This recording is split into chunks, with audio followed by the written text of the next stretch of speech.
Hello everyone, কেমন আছো সবাই? আশা করি ভালো আছো, আমিও ভালো আছি। দেখো আজকে আমি কি রান্না করতেছি। পাতিলটা চুলাতে দিয়েছি সামান্য কিছু তেল দিয়ে গরম হওয়ার জন্য। এরপরে এর ভিতরে পেঁয়াজ মরিচ দিলাম। দিয়ে এটা ভালো করে নাড়াচাড়া করে নিব। নাড়াচাড়া করে এটা যখন একটু ভাজা ভাজা হয়ে আসবে, তখন এর ভিতরে সকল মশলা দিয়ে দিব। তো এখন এটা ভালো করে আমি নাড়াচাড়া করে নিচ্ছি। যেন একটু লালচে কালার ধারণ করে। আজকে কিন্তু আমি লাউ রান্না করব মাছ দিয়ে। সেটার জন্য এখানে প্রস্তুতি করে নিয়েছি।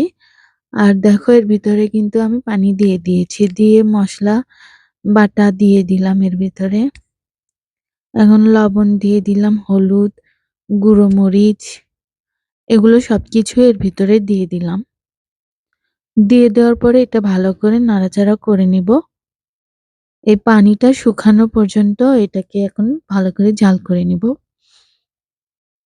দেখো এখন পানি কিন্তু শুকিয়ে গেছে। আর রান্না করার সময় এত ধোঁয়া ওঠে যে চোখে কিছুই দেখা যায় না।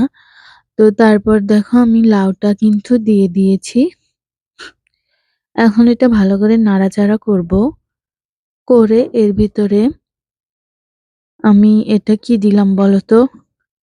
এটা হচ্ছে, এটাকে কি বলে? এটাকে আমাদের এদিকে শোলে পাতা বলে।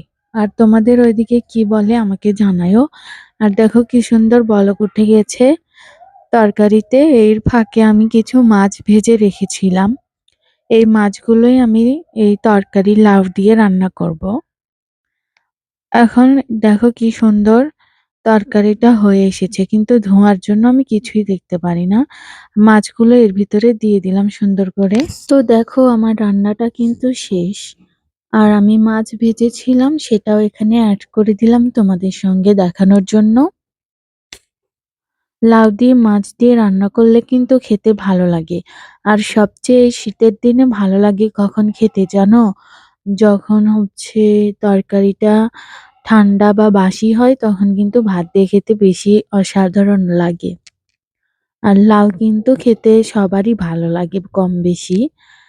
তো তোমরা কি লাউ কিভাবে রান্না করে খাও আমাকে জানাবা। আর সবাই ভালো থাকবা। আল্লাহ হাফেজ।